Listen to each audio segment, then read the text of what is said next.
প্রথমবার এই ডিমভাত দিবস শহীদ দিবসের মঞ্চে উপস্থিত থাকতে চলেছে এরকম কিছু অনুপ্রাণিত প্রজন্মের পড়ুয়ার মুখে শুনলাম যে তারা নাকি শুনেছে যে পাড়ায় যেমন পুজো প্যান্ডেলের মাইক টেস্টিংয়ের জন্য হ্যালো চেক চেক করে, তার বদলে নাকি এখানে চটি পিসি নিজেই হাম্বা রাম্বা খাম্বা হ্যালো চেক চেক হাম্বা রাম্বা খাম্বা এরকম করে ধর্মতলায় চেঁচামেচি করে।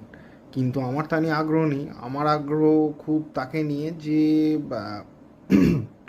এই বছর দুয়েক আগে এই মঞ্চে ভেবেছিল যে লাভলি মৈত্রদের সরিয়ে সে বোধহয় স্লোগান চুরির মাধ্যমে হাতে খড়ি দিয়ে সে টালিগঞ্জের নতুন সেন্সেশন হয়ে যাবে।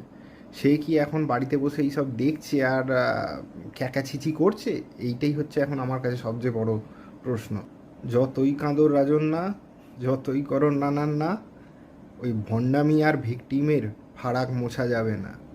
স্লোগান চুরির কি আদৌ ৭৫-২৫ হিসেব হয়?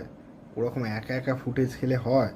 পিছনে যারা অত বড় বড় চোর মহাচোরদের সমাবেশ ছিল, তারা কত রকম অনুপাত মেনটেন করেছে সারা জীবন ধরে, কত ত্যাগ তিতিক্ষা প্রতীক্ষা এসব করার ফলে তারা সঠিক অনুপাত বজায় রাখার ফলে আজ ওইখানে আসতে পেরেছে, কত সংঘাত সংঘর্ষ নিলাম এসবের মধ্যে দিয়ে তুমি একটা স্লোগান চুরি করে পুরো ফুটেজ নিয়ে নেবে?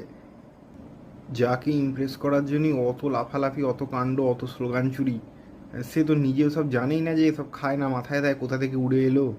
সে তো নিজেই সারা জীবন মেঠো লোকেদের তাদের পছন্দ মতো যাত্রাপালার এন্টারটেনমেন্ট দিয়ে মুগ্ধ করে মহাবিষ্ট করে হ্যালুসিনেট করে এসছে।